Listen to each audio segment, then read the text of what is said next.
Sallu ala Muhammad wa ala Muhammad.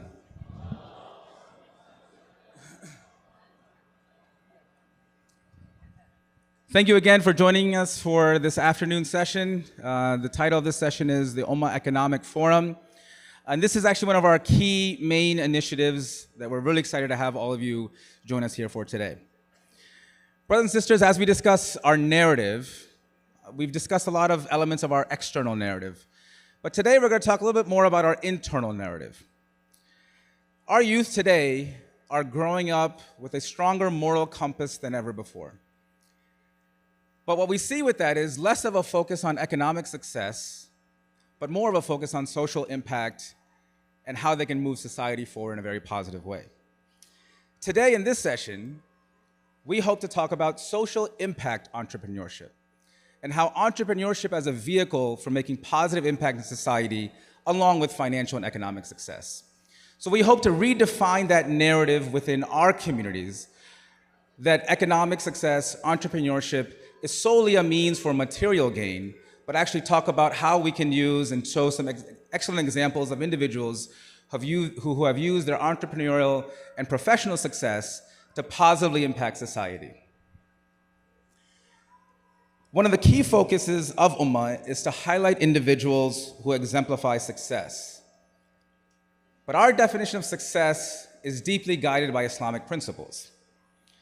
Individuals who simply have a high net worth, significant professional success, C-suite members and entrepreneurs, that itself solely is not enough to be defined as successful. The individuals that UMAA, throughout not just this panel, but the entire weekend, in the workshops, in the main sessions, we've done our best job to try to find those individuals who exemplify success in a much broader definition. Not only are the people you're going to hear from today individuals who have been very successful from a business and entrepreneurial and professional standpoint, but they are good Muslims.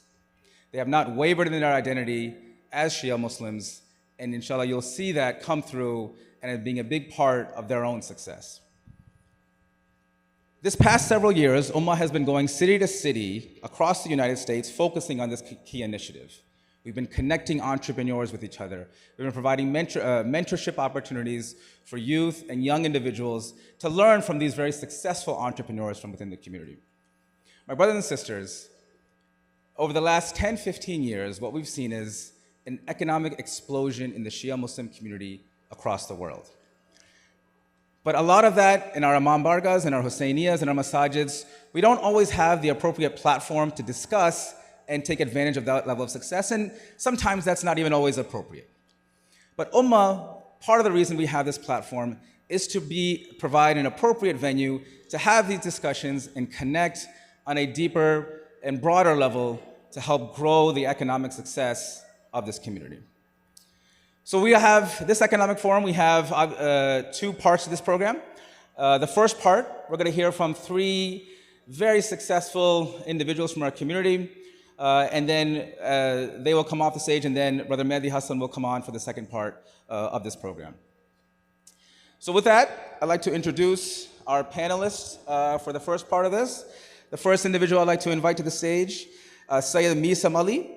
He's a highly accomplished general partner at EAI Investments, a prominent venture capital firm based in Houston, Texas. He's been driving investments in some of the world's most transformative technology companies, including Lyft, SpaceX, Stripe, and Perplexity. With over 8 years at the helm of EAI Investments, Mesum is recognized for his leadership in alternative assets and forward-thinking approach to venture capital. Mesum's strategic insight into industry trends positions him as a bridge between US-based talent and international markets. And so I'd like to welcome Syed Mesum Ali to the stage.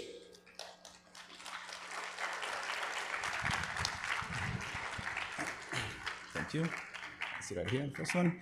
Next, really excited to invite Sister Sarah Naqvi, an inspirational leader in driving technology solutions. As a CTO for Livcore, a Blackstone company with several years of experience in technologies across many industries. Livcore's vast portfolio of properties culminates to a net worth of over $50 billion, creating a unique opportunity to leverage data as an engine to drive business outcomes and deep insights. a senior technology executive with 30 plus years working in various industries, and currently serves as the chief technology officer for a private equity firm with assets worth over $50 billion. She was named as one of the 100 technology leaders by Computer World's premier 100 technology leaders for 2017. At this point, please welcome Sara Naqvi to the stage.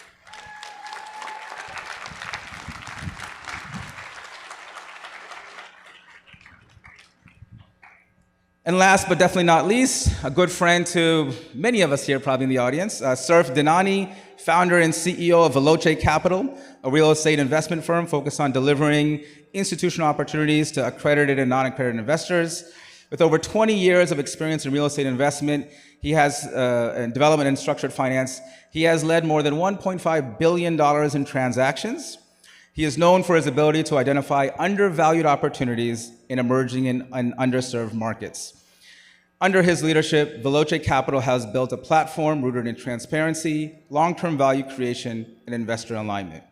Please welcome to the stage, Surf Dinani.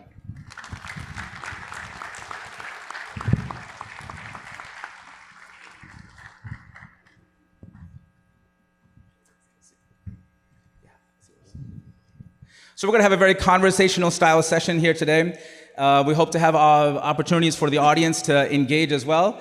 The first part might be a little bit tight for the audience interaction, but we're going to do our best to do that. So starting off with Brother Mesum, mashallah, you've developed a very successful venture capital firm.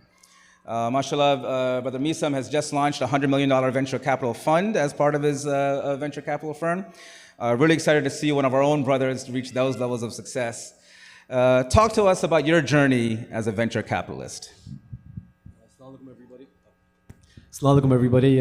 Thank you, Azmat, for having me. And I know you all are here for Mehdi Hasan, so we'll make it quick. But my journey in VC starts with a supportive wife and a failed startup. Actually, maybe two failed startups. So back in 2010, I didn't even know what the term was. We were financing consumer electronic devices for low-income borrowers. And later on, I realized that's what's now called buy now, pay later in 2010. And this was in Saudi Arabia.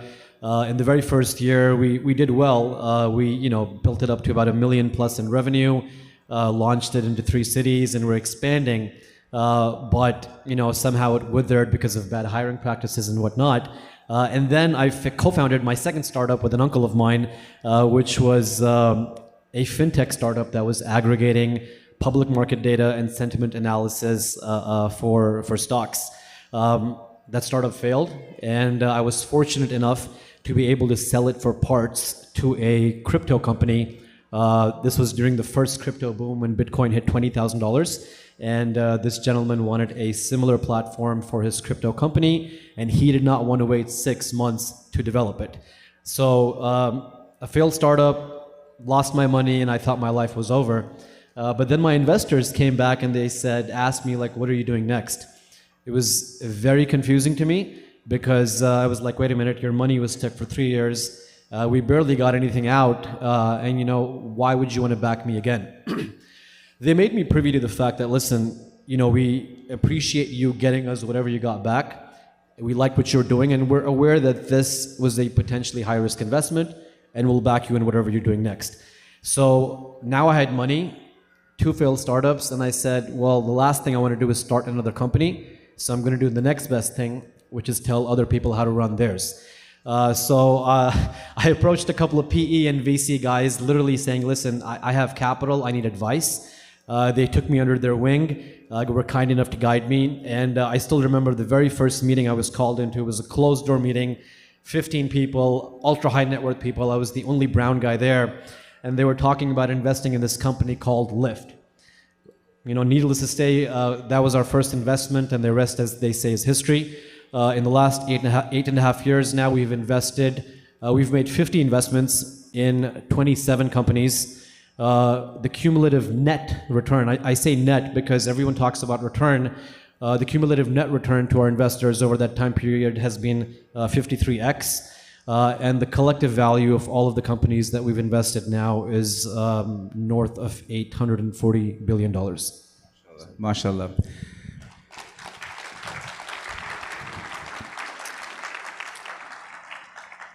Sister Sarah, really pleased to have you here. You're obviously someone who I've taken as a mentor for myself as well. But tell us about your journey as a Chief Technology Officer for one of the largest private equity firms in the world.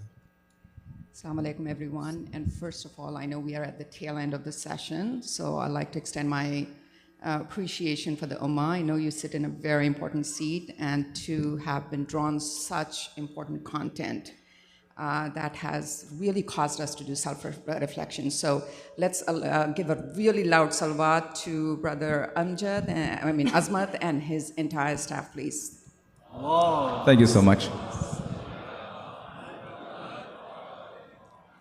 So in my role, I'm a Chief Technology Officer for Livecore. So Livecore is a Blackstone portfolio company. We spend, Blackstone purchases multifamily homes. And when they purchase multifamily homes, they turn it over as an apartment complexes to Livecore for operations. So the expectation of Livecore is to generate as much value from these assets, find new assets within the industry for acquisitions and dispositions. And as a CTO, it's been fun. I've been there for 2 years. It's a different industry for me. Let me just tell you, private equity is a very difficult place to work. I'm sure Brother Mesum can attest to that. As a CTO, I have a staff of about 120 people that are spread across the globe. My budget is about $30 million. And from an education standpoint, I had my MBA more recently during COVID years. The question was, what was my journey? How did I get here? So I share this story of mine because it's a story that I think many can relate to, especially the first generation. I came here at the age of 18, being married, no education, no idea what I want to do with my life. And I was married to an IT guy, and hence I ended up in technology. I never saw technology as nuts and bolts, but I always saw technology as like an enabler of business transformation. So from there on, my growth came about. I joined a sister company of Marriott, HMS Host. So if you've gone through airports or travel plazas before, I'm sure that you have actually maybe bought a Starbucks coffee. They are all those concepts, duty-free stores, they were all operated by that company that I was working for. I was there for 23 years. And in 1999, the company eliminated all of the executives from tech, from accounting, and I was asked to step in. I can't tell you as a female leader, born in a foreign country, like how difficult that was. I remember sitting in boardrooms and being so scared that my feet were shaking so bad that the table was rattling. So that also taught me a lot. It gave me the growth that I needed, the vulnerability, the insecurities that we have, especially as practicing female leaders. When you show up in a boardroom full of men, it's very difficult. As I look at my future, having been in this industry for about 30 years now, and been hanging out with Brother Mesum and Brother Azmat, I think I'm here to learn, to figure out if there is another adventure that awaits me. That's my story. Excellent, excellent. Coming to serve, mashallah, you've built a very successful firm. Mashallah, you currently, I believe, have over $1 billion of assets that you currently own and manage. Talk to us about your journey. Assalamu alaikum, everyone. Azmat, thank you for the invitation, and obviously great job over here at UMAA. Very happy to see the progress over the years. So I started in business when I was pretty young. You know, I come from a typical Khoja family that you're taught how to count your money before walking, right? So when I was young, I started my first venture, and you know, throughout my early to late teens, always doing some sort of trading of some sort. In about 2008, when I was around 26 years old, I was transitioning between businesses, and I stumbled upon real estate. So I was never in the real estate market. I was kind of, you know, rocking a hard place, trying to figure out what to do next, and had good guidance from my family members on kind of, you know, where to segue, what we were going to do. And we decided to go into real estate, and we started buying homes at the time. If you remember, at that time, it was the era of short sales in the U.S., where you could pick up properties very cheap, fix them up a little bit, work with government agencies, and kind of sell these assets to first-time home buyers. And that's what we started doing. And I fell in love with that process because we were affecting good change. So that was one of the main cornerstones of starting Veloce Capital at the time, was seeing how can we get into a good business, also have change and positive change through communities. And all we did was we scaled that. So my journey as an entrepreneur has been, obviously, we're pro-capitalists, right? So we want to make money, we're in it for the profit, but we also want to affect change. So Veloce Capital today, what we focus on is, changing communities for the better, giving good product to tenants, the best product that we can at their price points, as well as treating our investors right. So we have, multi-funds that we have that investors can invest in with us. We're able to have them grow with us as well. But the journey's not been easy, right? Because you're always pivoting on what's happening in the market, macroeconomic factors. I'm sure Mesum can, he's been through it from what I'm hearing. And it's working with all types of investors all the time. So today, Veloce Capital, obviously we have a pretty sizable portfolio. We have good assets under management and hundreds of investors that work with us. But the journey to get there has not been just a straight line. We've experienced a lot since probably about 2008-9 when we started in real estate and in the fund world to 2025. So, Surf, let's stay with you just for a second. And I had the privilege of visiting you in Paterson. So in Paterson, New Jersey is where you're based. And it's just been really incredible to see with your own eyes what you've done to that community. You've talked to us a little bit about the community, what it was like when you started, and where Paterson is now. Yeah, so we actually started investing and redeveloping the city of Paterson in about 2010. And when I first went there, we looked at, we bought a portfolio, a stabilized portfolio. We weren't looking to grow or develop that area necessarily. And Azmat, you know me, I do things very fast and sight unseen. So we didn't spend too much time on the ground. We went in there, went off numbers, and we're like, this is a good ROI, let's get in. We got in and the management was a nightmare, where we couldn't collect rents. We had our apartments being turned over very fast. We had a lot of challenges in the first year or two. And that's when kind of the light bulb moment went off and we're like, wait, this whole area is very close to New York City. It's a metropolitan area. It's the third largest city in New Jersey, and it has a growing population. We can actually scale. So I think one of the biggest things looking at any business is obviously scalability. So we said we can definitely scale in this market, and a few $1 billion isn't even enough to kind of get to our goal. At that time, it was asking about Paterson was, you'd have an empty lot, a burnt out building, a grandmother who's been there for 50 years, and no plan from the city. So we actually got embedded with the administration, and that was a very good move that we did. And we were able to work with the city in actually doing a whole redevelopment plan, right? Then we also went state level to tell them, we need something here from you to better the area. And we were able to get different tax abatements and some more incentives for developers to come in there and allow for density, as well as tax pilot programs that we currently work under. So doing that, we were able to put fuel to the fire and just scale.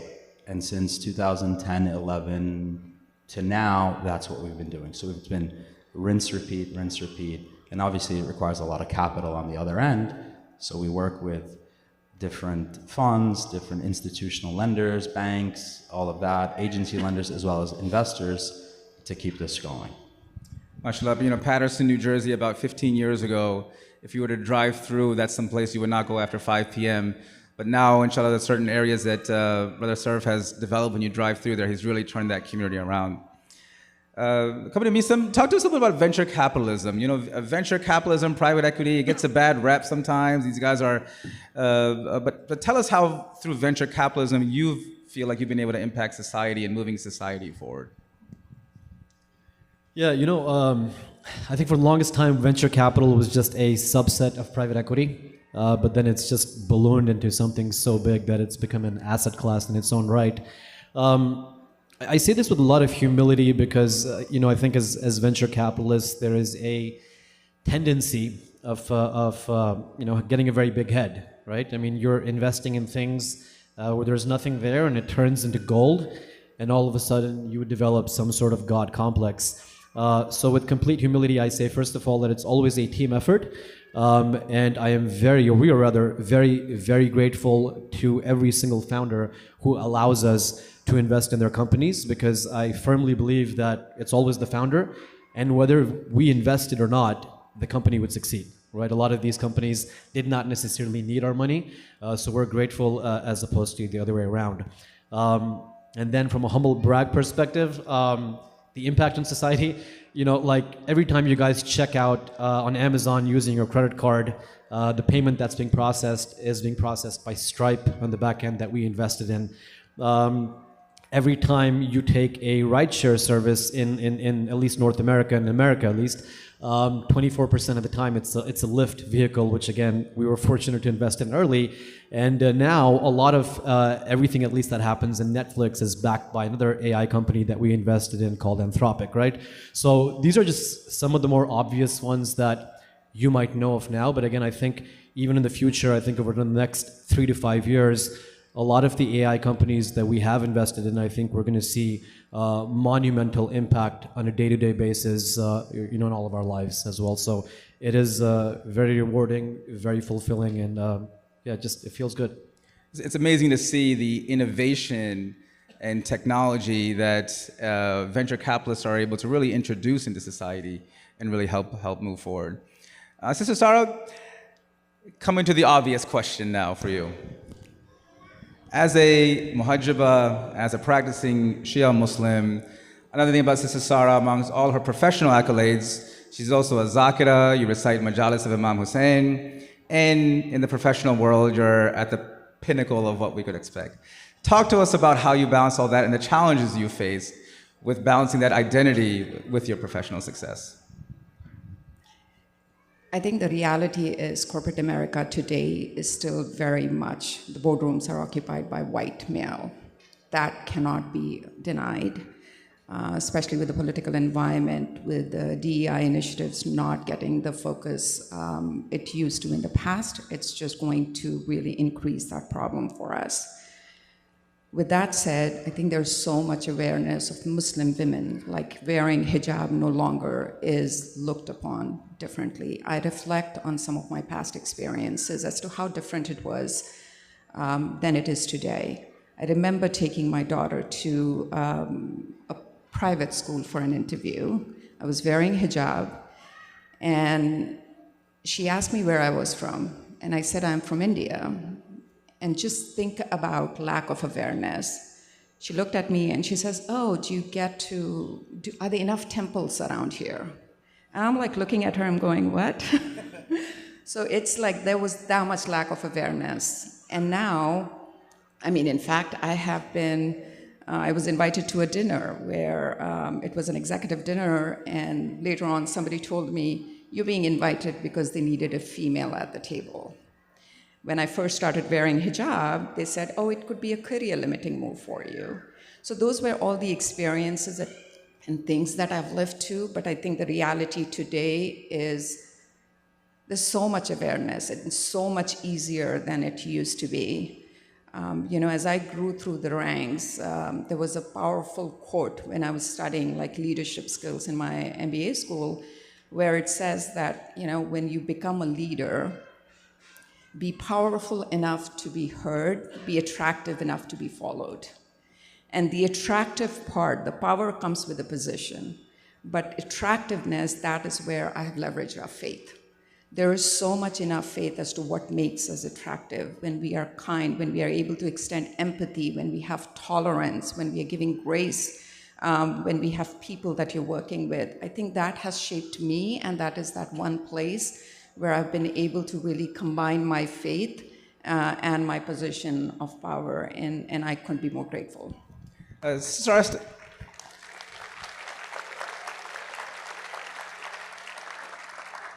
truly inspirational. And Sister Sarah, this, another element of that you've done, and I've personally witnessed, you've provided immense career opportunities to members of our community, young folks, older folks, and people, and really just kind of set their career. Talk to us about that. Just the overall element of your inspiration for that, and also some of the challenges that may have come with that. Yeah, I mean, LiftCore, I have to say 60-70% of them are people of Jewish faith. So I work in that environment. What I admire about that faith, honestly, Brother Azmat, is that how much they care for each other. They're lifting each other and really creating opportunities for others. When I think about our mindset as communities, I don't think we do the same. Our mindset is we do not create that space for a fellow moment to really grow through the ranks and really have the same opportunities that we do. Unfortunately, there's a very competitiveness in our society, in our community, which is impacting, though there are so many strong leaders and people in positions and powers, that we are not able to support the community. So, alhamdulillah, I have been very blessed to use my power, to use my position to create opportunities for others. I've also been very blessed that those that I have helped have long, great careers. So I've not been disappointed thus far. I think the challenge that we also have is there's also an expectation from community that you're going to be there, and sometimes I feel like I'm letting them down quite more often than I am, and that definitely creates a personal struggle. No, and really it's been incredible to see a lot of these, some of my younger youth from the community and others, and seeing them have successful careers and families, and really, Sister Sarah, you were really an impetus for a lot of that. Brother Sarfraz, a similar question for you. I mean, you've also, in a different light, you provided a lot of opportunities for the community from a partnership investment standpoint.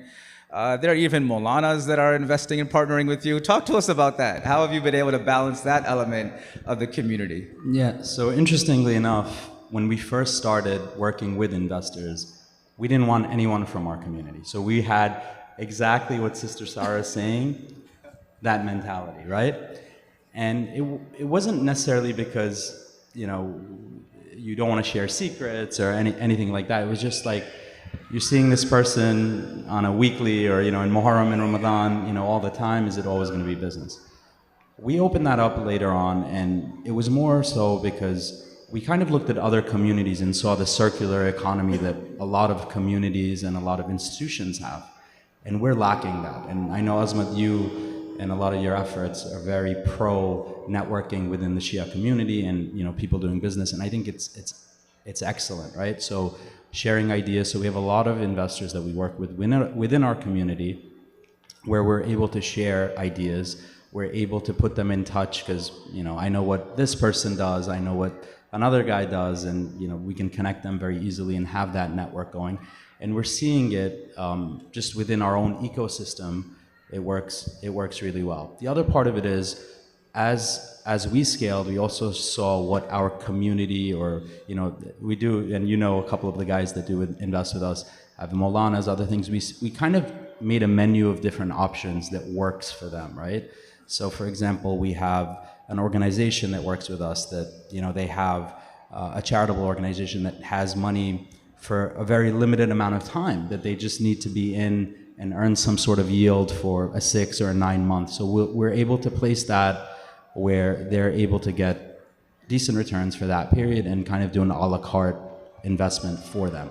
So as we've scaled, we've been able to provide different options that works with our communities, as well as a lot of Sharia compliant products that we do that work with our community members. So it's more the circular economy mentality and also scale at the same time.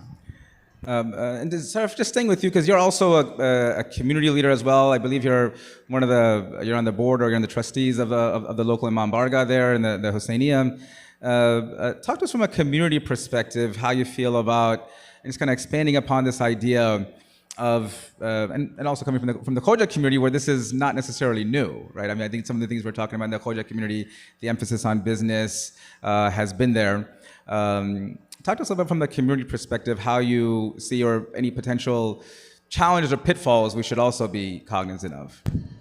Well, I think there's a lot of people, especially I see it in the younger generations, where they're coming up with ideas with lack of mentorship. So I think that's something, and I think what you guys are doing here is excellent. There are other organizations that in the States that I've also worked with that are doing a great job where they're providing mentorship programs. And I was just talking to a brother earlier this afternoon who wanted to start something locally for that. So I think mentoring the youth can avoid those pitfalls, because we do see that, you know, there are a lot of businesses or other people that come in that think, oh, let me go and get an investor, let me go and raise capital, and then all of a sudden money is lost, and that, right? So in the community, I do see that.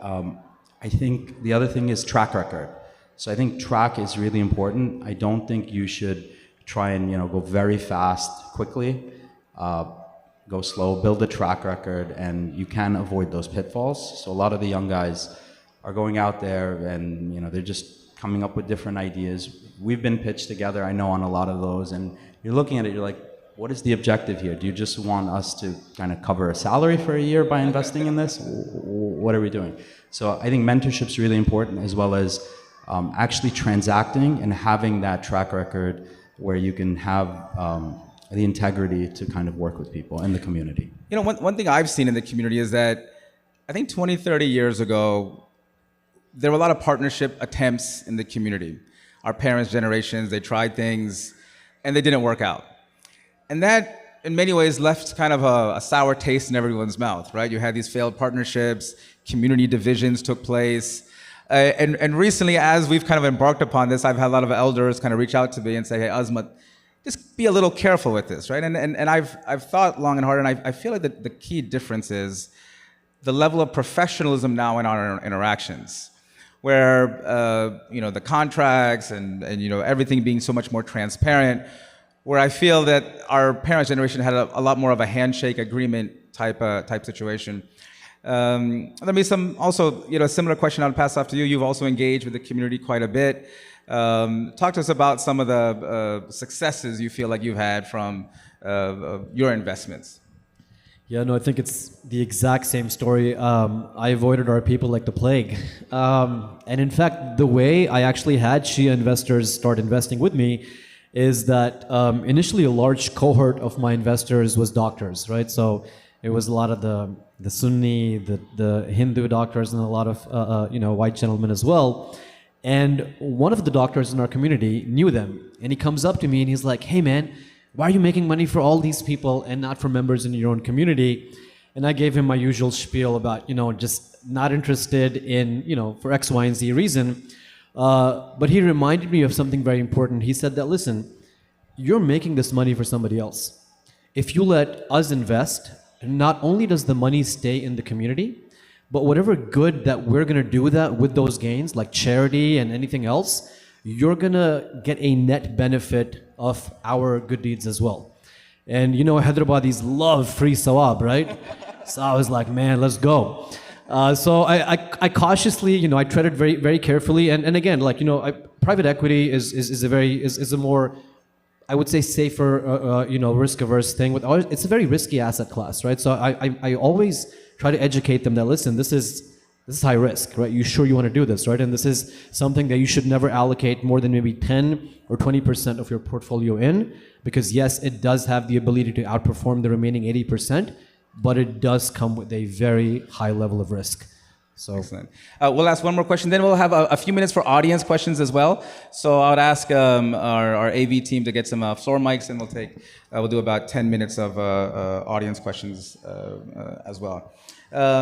This is Sarah, I mentioned to, and it's interesting, when you read your bio on your website, your company's website, it's interesting you, even there, didn't shy away from your Shia Muslim identity.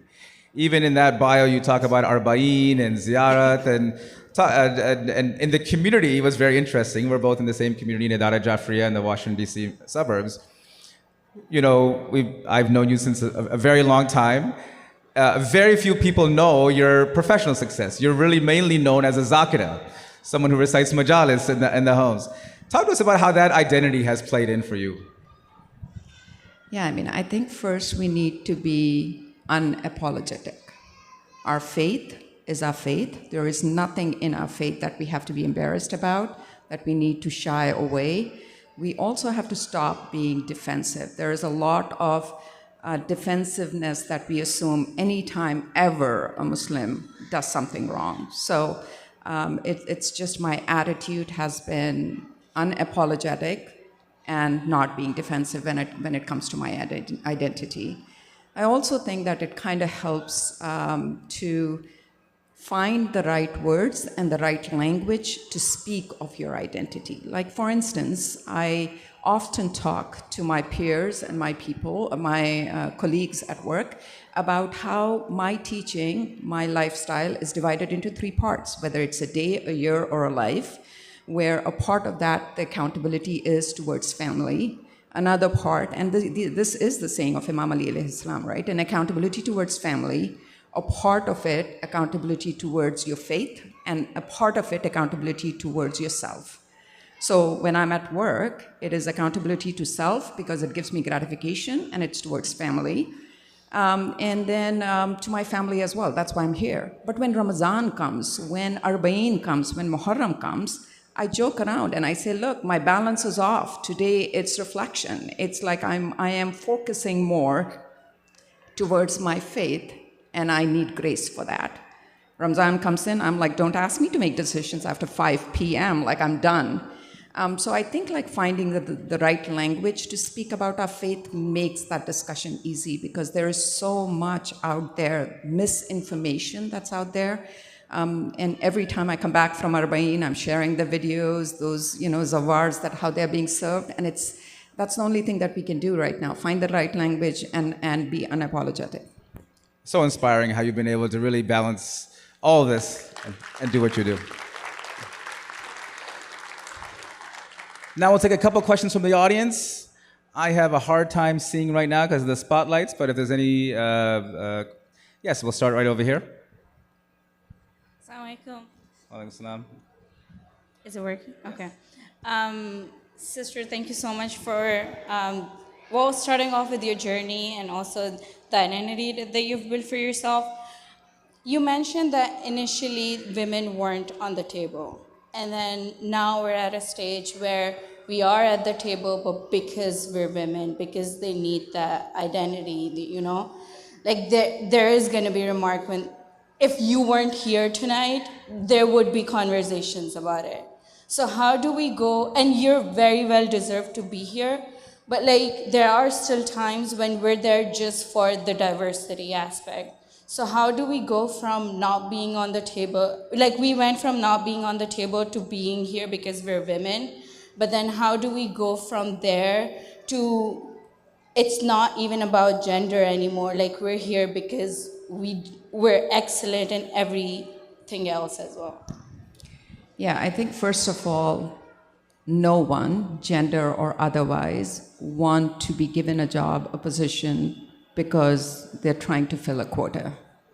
As I told you, when I was invited to this dinner, because somebody told me I need to be there because they need a female at the table, I refused going to that dinner. And I didn't, because I said, after working for this organization as long as I have, I refuse to be a token. Okay? But I do think that, the organization that you work for matters. Who you are and how you advocate for yourself matters. And how you show up as a person matters. So do not give control to somebody else to treat you in any way that you don't want to be treated. We need to shift our mindset. Like I said, be unapologetic. You have the qualifications, you have the right, and show up as a leader. So I think it's changing. I don't think, I find it hard to believe that people are just giving positions because to fill a quota. I think there has to be something behind it. At least that's what I like to believe. We have a question right over here and then a question back there.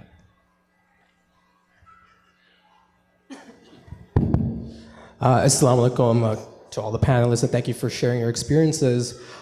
Sister Sarah, I have a question for you.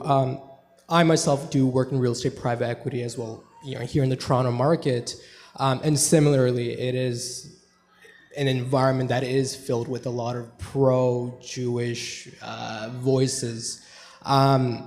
Especially given the global political climate today. I mean, have you had any struggles with navigating this, the issues that we're facing, and the awkwardness, or at least, the conflicts that you can potentially get into in the workplace? How do you work alongside that? The struggle is real. We cannot ignore because the approach that community takes is there is a lot of entitlement, and it does not create any room for anybody else. I'm also fortunate that the colleagues that I'm working with are very aware of that and have created space for me to be there. But again, become proactive. I think it takes a lot of proactiveness. Like for instance, when Ramadan came on, I was, during Ramzan, I said, there's a company huddle. I like to talk about what is Ramzan, why there are no meetings on my calendar after 4 p.m., and really speak about that. The problem is that there's so much misinformation out there that unless and until we actively lean in to address these issues, there's not going to be awareness. I do think that with me engaging with them in a more active way, there's not even an understanding of the different sects within Shiaism, right? The Shias and the Sunnis and all of those. So it's awareness, it's leaning in and being very intentional, because if you see that community, they're very intentional with their efforts. I think we have time for 1 or 2 more questions. Sorry, I think this brother had, I saw his hand first over here. If we can come over here, and then we'll see if any questions from the sisters will conclude there. Also, if I could just request in the back of the hall, there's, I know we're out of chairs and there's standing room only in the back, and so we apologize for that. We appreciate everyone's energy, but just the noise disturbance is there. So if I'd ask the volunteers to please help keep the hall quiet in the back. Assalamu alaikum. Thank you all for being here. I'd like to ask a question to Brother Mesum.